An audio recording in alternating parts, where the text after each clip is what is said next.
All right, we have Lance Palmer, Ohio State.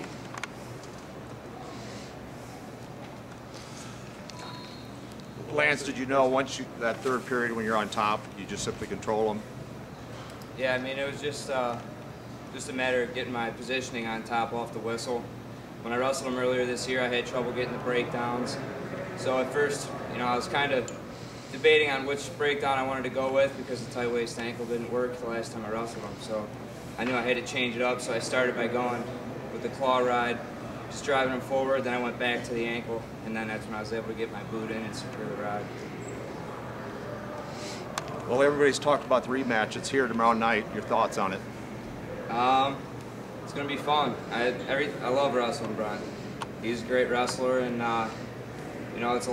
it's not fun just because people, they make him out to be the person he is, but it's great just because he's a great wrestler, and it gives us a chance to see who's the best in the country. How pleased are you with your wrestling this week so far? I mean, obviously making the finals was goal one, but certainly to be able to win, you need to be wrestling well. What are your thoughts about how you've competed? I feel like I've wrestled really well. The first match was a little shaky. I think I talked to you after that in the beginning, but I think it's like that a lot, and sometimes you just got to toughen up and get through those first couple matches, and then after that I felt good. I felt great in this match. I knew he was going to try and keep it close and steal it at the end. That's why I just stayed tough on top and attacked. In these last couple weeks, I feel like, I don't know, there's a new you, or there's something different about you in terms of your wrestling.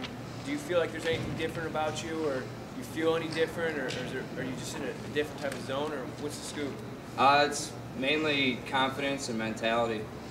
Going out there with the intensity that I wanted to have and just didn't have before, and also it probably has to do with it being my last few weeks of wrestling in my career. So I think all that stuff adds in and just makes me a really different wrestler.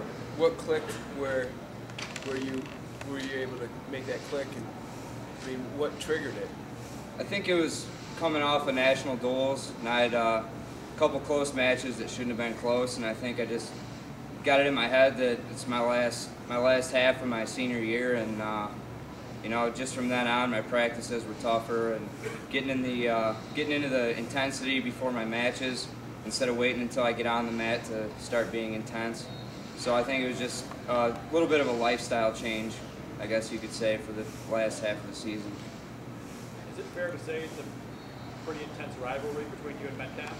I don't know. Some people consider it a rivalry. I really don't. I mean, if it is, it's probably, for me, it's a friendly rivalry. It's not like, it's not, oh, I hate Brent Metcalf. It's not like that by any means. I just, we go out there and I enjoy wrestling him, and he's the only one, I think, that can give me the best match that I've ever wrestled. So if it is a rivalry, I would consider it friendly. I don't have any type of hate towards him. Lance, you guys have a very talented coaching staff at Ohio State. Are there any specific coaches that have really made a difference in you, especially this past year? I think all of them, different aspects of my wrestling, all of them have contributed, definitely. And especially with Jay Jaggers now being able to wrestle with me and not be cutting weight like he was last year and the year before. He gives me a way different look from when it was before when he was cutting weight. And Joe Heskett still gets on the mat with me. Tom Ryan gets on the mat. Lou's always been there for my technique and my intensity and just boosting me up. So they all have different contributions to me. Would you rather going into tomorrow night as the underdog, or do you like this role? I don't know. I guess I would still consider myself the underdog no matter what, because there's people out there that say our match was a fluke before, and he won the first four, and I just got lucky in that one. But if that's the case, hopefully I get lucky again tomorrow. All right, thanks. Thank you.